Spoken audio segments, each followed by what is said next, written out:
Olá a todos, estou aqui com o Leonardo e ele vai falar sobre o Fedora. Seja bem-vindo, Leonardo. Salve, salve, família! Como é que tá o áudio aí, cara? Tá bom? Tá alto Tá demais? tranquilo, tá maravilhoso, Beleza, o palco é todo seu. beleza. Perfeito. Vamos embora. Então, antes de qualquer coisa, muito obrigado pela participação, muito obrigado por quem estiver aqui conosco, nos vendo. Eventualmente, bom dia, boa tarde, boa noite, para quem assistir isso depois do evento. Queria agradecer de antemão ao Barco Ciríaco e ao pessoal da organização do Latinoer e o meu novo amigo aqui, o Gabriel, que está coordenando essa sala hoje. Dizer que é sempre um prazer poder estar dando uma pequena contribuição com o Latinoer, o maior evento de software livre comunidade da América do Sul, um grande exemplo de resiliência para todo mundo. Bom, o que a gente vai falar sobre nessa breve apresentação de 20 minutos, nesse speedrun aqui? A gente vai falar um pouco sobre os bastidores dos releases de uma distribuição chamada Fedora, certo? Então, meu nome é Leonardo Vaz, como o Gabriel falou ali, todo mundo me chama mais conhecido como Léo Vaz. Eu sou como a gente chama, um distro hopper em recuperação. Uma pessoa que passou a vida inteira pulando entre várias distribuições, aprendendo o que tem de bom em cada uma delas e, obviamente, aprendendo com o processo, certo? Então, a gente vai fazer... Aqui são os tópicos da apresentação, tá? Nós vamos discorrer sobre eles ao longo desses próximos 20 minutos, tá? Qual a motivação em fazer um vídeo explicando... Perdão, fazer um vídeo não. Fazer uma palestra participando, falando sobre um assunto como esse. Na próxima semana, o Fedora 35 vai ser lançado. E eu acredito que seja uma oportunidade excelente para a gente explicar todo o processo que permite com que, por exemplo, a cada 6 meses a gente tenha um novo release acontecendo, e isso aí obedecendo sempre uma mesma ordem, uma mesma cadência. Então, contar um pouquinho dos bastidores para vocês, tá? Não dá para começar sem falar, obviamente, o que vem a ser uma distribuição Linux. Eu sei que a gente está em 2021, eu sei que o projeto Kernel Linux já tem 3 décadas de vida, mas a gente está no evento de comunidade, sempre deve ter gente chegando. Uma distribuição Linux é basicamente uma coleção de pacotes de software livre, às vezes não, né? Que rodam em cima de um kernel Linux. Poderia ser um flavor de BSD, mas não entra o caso agora, que o kernel é diferente, né? O sistema operacional diferente. Em cima do kernel, a gente vai ter toda a parte que a gente chama de toolchain, compilador, linker, runtimes, para biblioteca de runtime, etc., que são usadas para quê? Para suportar tudo que tem em cima.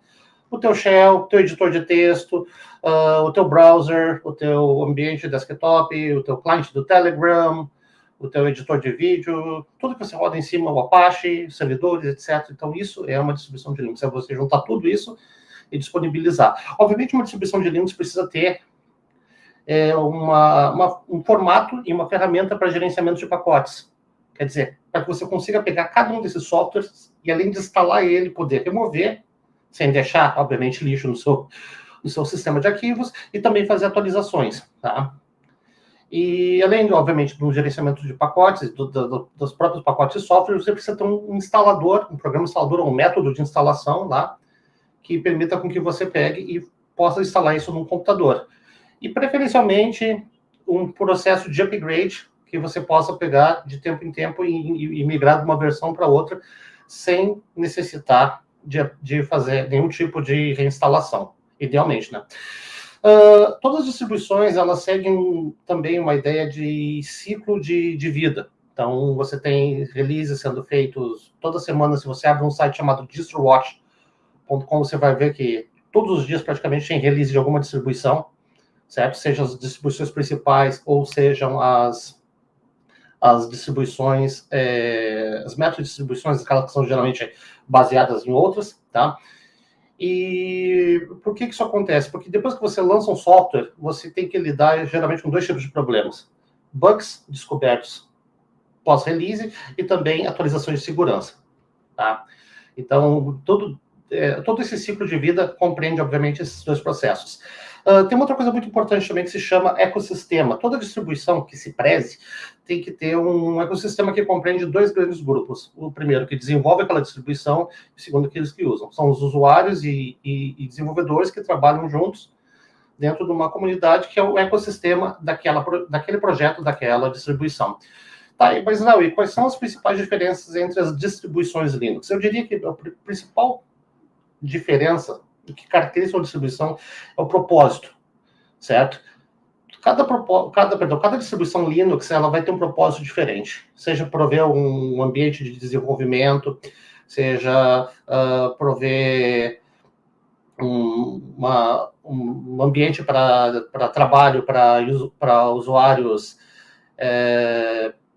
sem experiência, quer dizer, pessoas vindas de outros sistemas operacionais, um ambiente de trabalho para power users, etc. Então, tem vários flavors, várias distribuições, e cada uma delas tem um propósito, uma missão. Obviamente, também tem uma coisa chamada público-alvo, né? Cada distribuição tenta trabalhar com um público diferente. Então, a gente também tem isso aí. As distribuições, elas possuem estruturas, tanto governança quanto estruturas, critérios, quesitos técnicos, e a parte de gerenciamento de ferramentas, certo? Então, é uma característica que diferencia uma das outras, certo?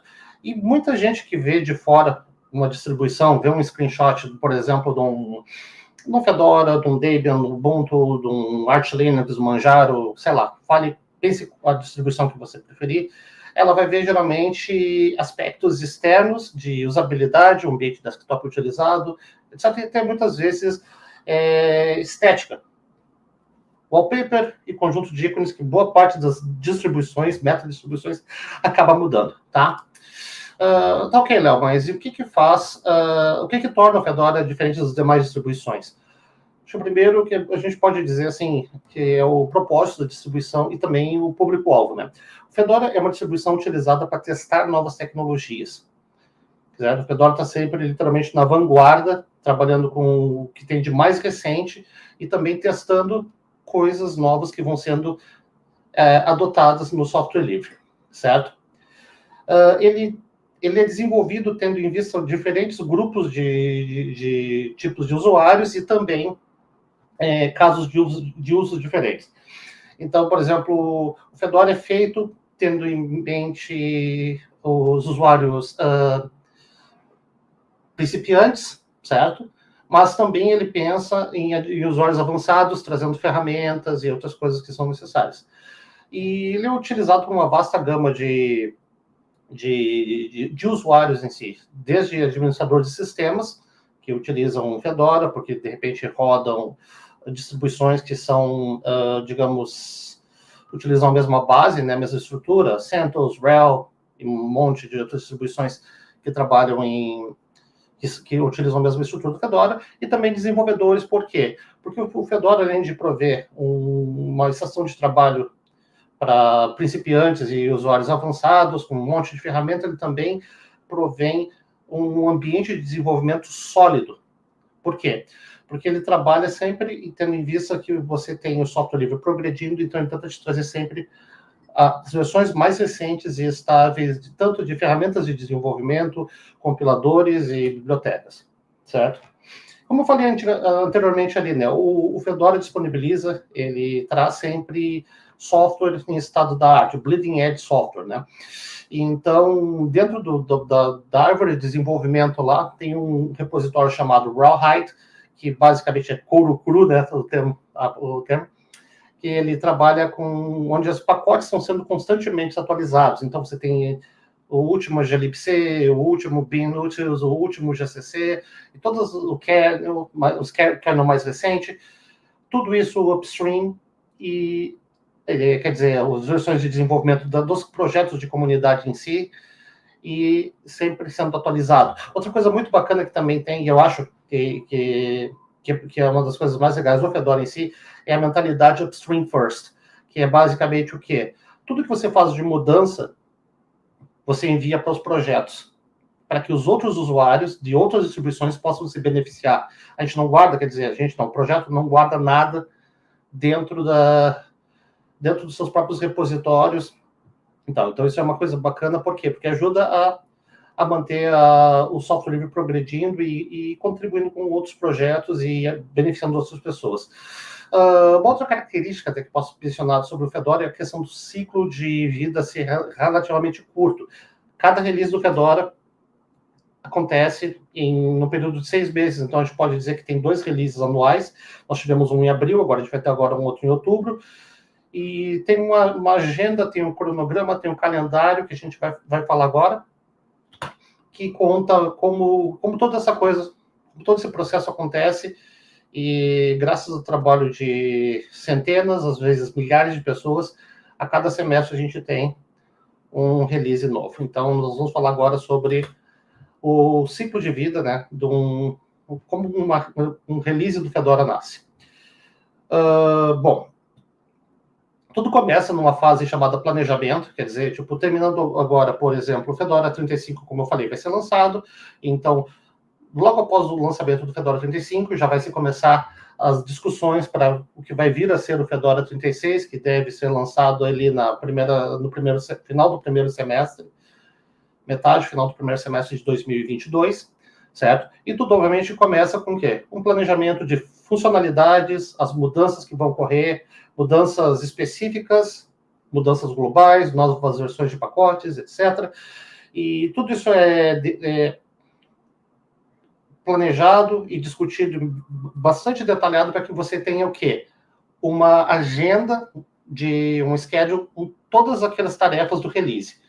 Feito isso, que vai acontecer basicamente aí nos primeiros meses do release, eles pulam para uma parte de desenvolvimento, onde basicamente eles pegam o que tiver literalmente no topo do repositório Howrite, criam uma branch de trabalho, a gente está falando de repositório Git, então ele vai criar uma branch paralela de trabalho, vamos utilizar a partir de agora essas versões, o Howrite vai seguir trabalhando lá, sendo atualizado, mas nós vamos trabalhar nessa árvore aqui agora, que vai ser, por exemplo, a árvore do 35, tá?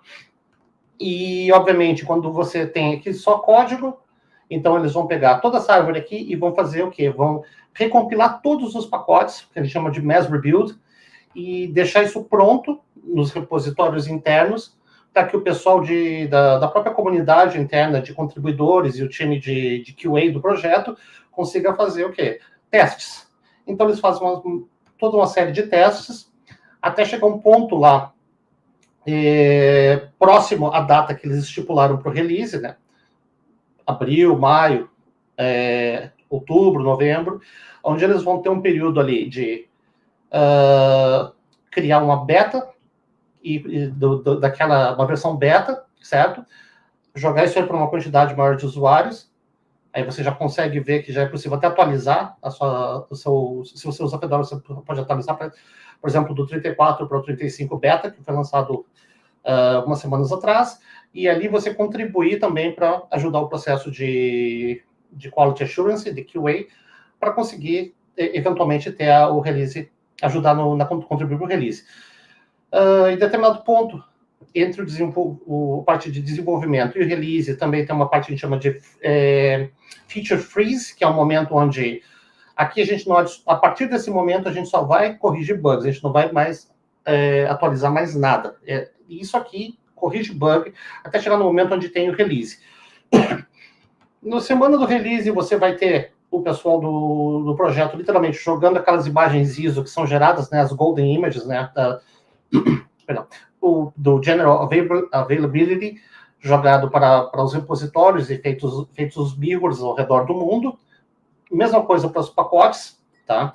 Quer dizer, para os repositórios onde o pessoal quer acessar não a imagem ISO, mas também os pacotes, vão ser atualizados os documentos, né, de release notes, vão ser feitos os press releases, e você vai ver reportagem na Fedora Magazine explicando o que tem de novo, como você atualiza do 34 para o 35, ou do release atual para o próximo release, etc.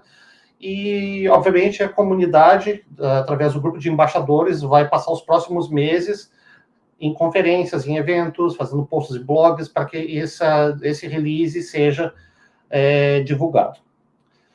Terminou por aí? Não. Ainda a gente tem um caminho de praticamente um ano, e eu vou explicar um porquê depois, que é basicamente o quê? O período de manutenção, tá? Onde nós temos o quê? Como eu falei anteriormente lá, descobrir um bug em algum pacote de software, legal, então precisa corrigir. Descobrir um bug upstream, precisa corrigir. Quais são os releases que estão rodando nesse momento? A gente tem o 33, o 34 e o que vai vir ser o 35. Então você corrige e disponibiliza os pacotes para isso aí. Então tem período de manutenção para isso, que vai durar 2 releases após o teu. Então, por exemplo, o 34 atual, no momento que o 35 for lançado, o 33, que é a versão anterior, deixa de ser suportado, porque a gente já vai ter 2 releases, o corrente, o anterior, e o próximo que vai ser a versão de desenvolvimento, certo? E que tipo de correções são essas? Geralmente são bugs, correção para bug fixes e security fixes, para problemas de falhas no software ou falhas de segurança, tá? Dá para planificar isso que eu acabei de falar nesse diagrama. Então, ali vocês têm Fedora 33, 32, 33, 34, 35, 36. Vocês veem que vocês têm em vermelho os releases atuais e no tom mais claro o que tem em desenvolvimento, certo? No momento, a gente tem o 33 e o 34 sendo suportados. Se você olhar aqui bem no meio, tem uma linhazinha que está literalmente pairando aqui em outubro de 2021, 15 de outubro de 2021, data de hoje, onde nós temos o 34 ainda no meio do ciclo de vida dele, o 33 chegando no final do tempo do ciclo de vida, porque o 35 vai ser lançado, o 35 está em desenvolvimento, então ele vai ser lançado em algum momento ali, e assim que o 35 for lançado e que o 33 deixar de ser suportado, a gente tem o 36 vai começar a fase de planejamento. Então, vamos pular aqui rapidamente para um breve estudo de caso sobre como foi a timeline do release do Fedora 34. Então, assim, para vocês terem uma ideia, o Fedora 34 ele foi lançado aqui em abril de 2021, certo? Mas o trabalho do pessoal de desenvolvimento começou praticamente 8 meses antes, em agosto de 2020, a partir lá de quando começaram a trabalhar nas ideias, nos conceitos, em cima do próprio HowlWrite, certo? Entre agosto e dezembro, começo de janeiro ali, eles definiram quais eram as features que iriam ser adicionadas, features e mudanças, né? E fizeram votações, deixou tudo pronto, passou aquele recesso ali do começo do ano, e logo em fevereiro eles já tiveram eles criaram o branch, né, do 34, a partir do HowlWrite, tinha o HowlWrite aqui, eles abriram um branch de trabalho, vamos focar nesse cara aqui agora, o resto do pessoal continua atualizando os pacotinhos aqui, mas para todos os efeitos, nosso trabalho mais importante aqui, fizeram os pacotes, compilaram os pacotes, disponibilizaram internamente, corrigiram as coisas, ajustaram os eventuais problemas. Em março de 2021, o Fedora 34 o beta foi lançado, tá? E passaram para a parte de correção de bugs, que é a parte final ali.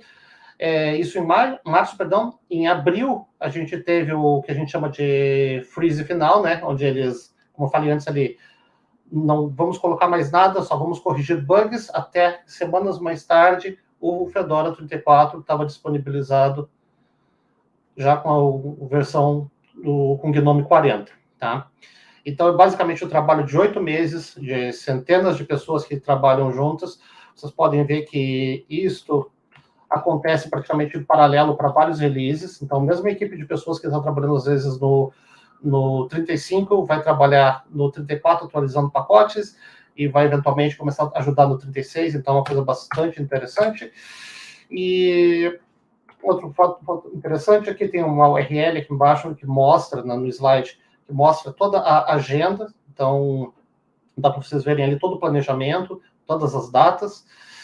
E, bom, o que tem de interessante mais? Cada release ele tem um conjunto de mudanças. Então, assim, se vocês olharem nas páginas, nos links aqui embaixo, nossas URLs aqui, vocês vão ver que tanto no wiki, tem a lista ali, o change set, quanto no release notes, detalha tudo que mudou do 33 para o 34 e agora com 35 do 34 para o 35. Então, aqui tem apenas algumas funcionalidades, como, por exemplo, o tipo de algoritmo de computação utilizado para o Btrfs, que é o sistema de arquivos, que foi adotado no 33. Eles trocaram o Pulse Audio pelo Pipewire, adotaram o Gnome 40 e lançaram um spin novo de 3, certo? E um montão de features mais. Agora, pensa assim, algumas considerações finais, né? Já se encaminhando aí para os últimos 5 minutos, como diz meu brother Gabriel aqui. O que tem de interessante tu utilizar o Fedora? Cara, o Fedora te propicia uma oportunidade quase que única, parece papo de vendedor, mas não é, de o quê? Do quê? De ver as mudanças do software livre acontecerem e você ser literalmente a pessoa que vai testemunhar aquilo acontecendo, certo? Por quê?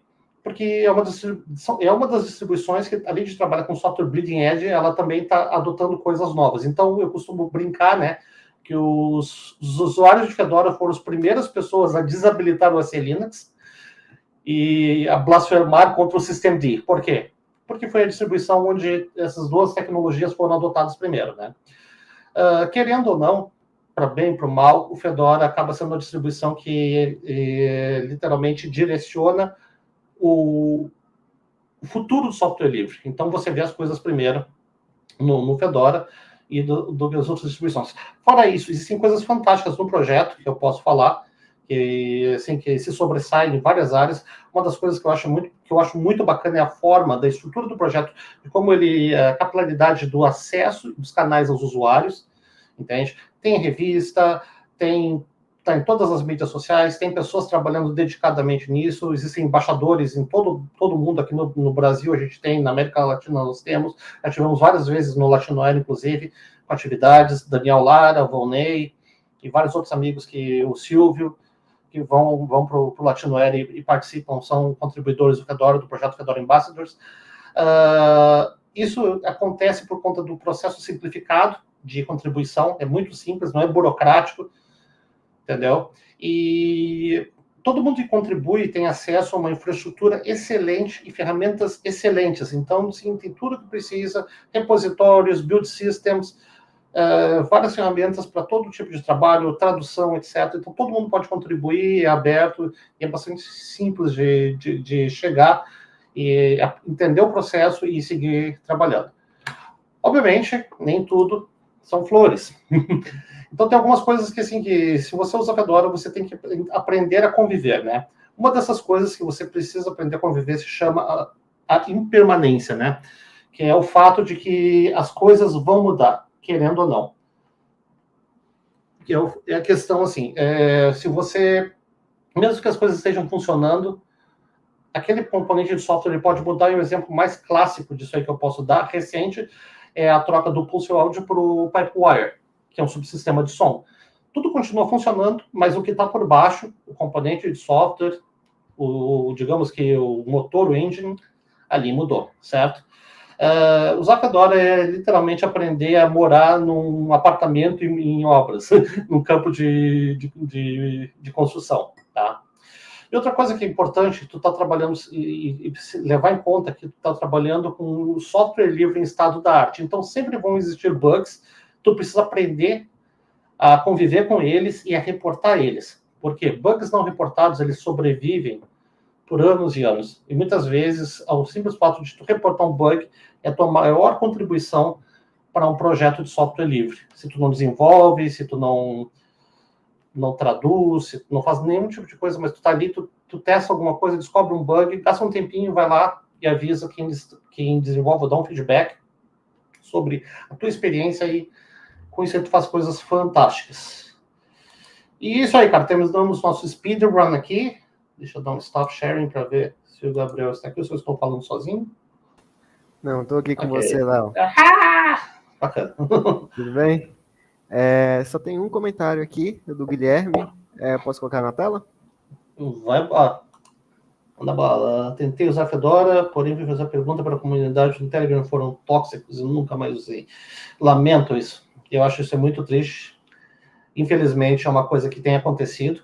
E isso e também é um tipo de coisa que foi reportado, Uma coisa que é importante entender é que os grupos que você vai encontrar no Telegram muitas vezes não são oficiais, não são afiliados, certo? Eu peço até, em nome do projeto, Guilherme, eu peço desculpas para ti e para todos os usuários que eventualmente estejam acessando isso aqui. E se tu quiseres dar um voto de confiança, eu vou deixar meu contato aqui, deixa eu só rapidamente compartilhar minha telinha de novo. Share screen, Chrome tab. Só coloca rapidinho ali para nós. Meu contato aqui no LinkedIn, eu não tenho mais nenhuma rede social, eu destruí todas, eu sou uma pessoa extremamente feliz, estou relutando com essa aqui, certo? Aqui está o meu contato no LinkedIn, se quiser pode me contatar por lá, a gente conversa, e eu posso até te apresentar pessoas do projeto que não são tóxicas, como quem fez isso no Telegram, e te peço desculpas novamente em nome do projeto, não é o tipo de atitude que a gente prega, né? De colaboração, de respeito, etc. E também a gente tem um canalzinho de um grupo de usuários pequenininho lá do Rio Grande do Sul, que é o Tia Linux. Então, eu sou uma das pessoas que tenta ajudar a fazer esse irmãozinho aqui do Latinoair, né, em menor escala, com bem menos gente, bem menos recursos, funcionar, mas é tão prazeroso quanto. E são grupos amigos, temos vários amigos do Latinoair que nos ajudam também. E é isso aí. Então, me procurar tanto no LinkedIn lá, quanto no Tia Linux, você consegue falar comigo. Olha aí o Adriano também, tô vendo. O Adriano comentou. O Adriano tá em todas. O Adriano tá em todas. Eu tô vendo aqui também, internamente, nós temos o Cabelo. Cabelo, honra ter você aqui, irmão. Então é isso, gente. Léo, muito obrigado pelo seu tempo, pelo seu conhecimento. Esperamos você aí na próxima Latinoair, ok? Preferencialmente lá em Foz. Tchau, tchau. Isso, até mais. Tchau, tchau. Abração. Abraço.